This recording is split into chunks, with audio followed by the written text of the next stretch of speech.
વલસાડ જિલ્લાની ભીલાડ ચેકપોસ્ટ પર સોમવારે દારૂ બિયરની 6,78,773 બોટલો અને ટીના ડબ્બા ઉપર પોલીસે રોલર જેસીબી ફેરવી કુલ 8,37,77,814 રૂપિયાના જથ્થાનો નાશ કર્યો હતો।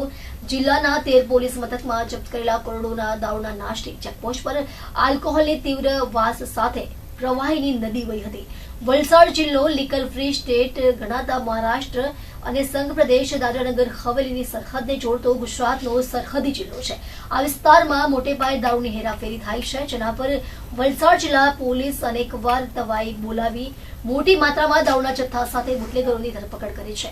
આવી જ પ્રોહિબિશન હેઠળની કાર્યવાહી દરમિયાન વલસાડ જિલ્લાના પાડી, વાપી ટાઉન, ડુંગરા, ઉમરગામ, ભીલાડ, મરીન, વાપી રેલવે, ધરમપુર, કપરાડા, નાના પોંઢા, વલસાડ સિટી અને વલસાડ રૂરલ પોલીસ મથક દ્વારા જપ્ત કરેલા કુલ 6,78,773 બોટલો અને ટીનના ડબ્બાઓ પર પોલીસે રોલર ફેરવી કુલ 8,37,77,814 રૂપિયાની કિંમતના માતબર જથ્થાનો નાશ કર્યો હતો।